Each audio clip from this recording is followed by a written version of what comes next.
I want to show you an article from the Legal Times edition of September 22nd. It's from their archives, November 1st, 1999.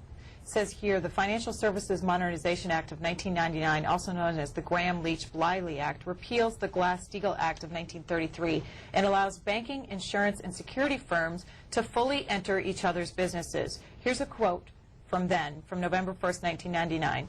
Everyone is concerned that any expansion of activities be managed in a way that doesn't result in financial Armageddon. Mm-hmm.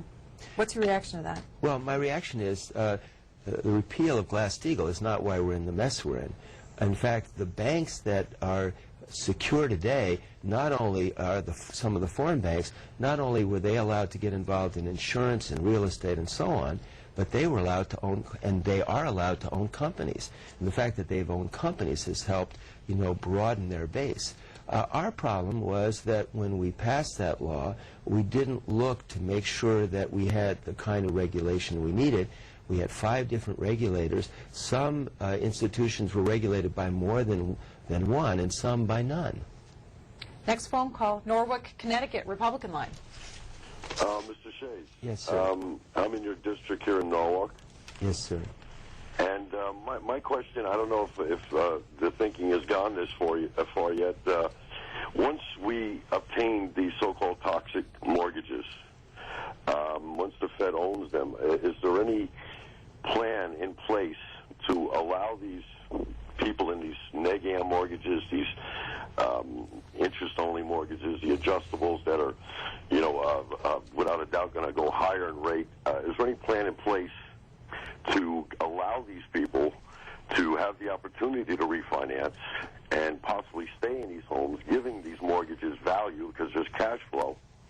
And who is going to handle this? I mean, the same people that are handling, the same people that are handling mortgages for the past 10 years, because this has been, I saw this coming in '05. I'm a broker in Stamford, Connecticut, and we saw this coming a long time ago.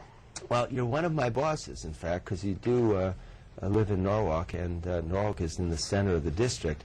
The bottom line to your question is that we have 2 ways now that you're going to start to see us help people keep their homes.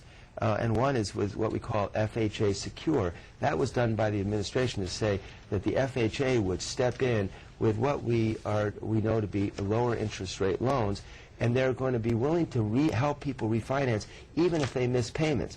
In the past, if you had bad credit because you missed payments, then you had a higher interest rate, and then you couldn't pay the higher interest rate. It was self-fulfilling. You're going to end up losing your home. In this case, we recognize that good people miss some payments who, if we give them a low enough interest rate, will be able to make their payments. So that's FHA Secure. And then the other bill was the Hope for Homeowners, which takes effect today, which is going to allow the banks to be able to sell their asset at a market price today, which is less than what it was when they had the mortgage. And people are going to get, again, an FHA mortgage, and they're going to have a lower principal to pay back. And if the value of their home increases, they benefit, and the bank that transferred it over to FHA benefits. There are 2 words that keep coming up, bailout and toxic. They're toxic implies that, they can never be a good asset, and that's just wrong.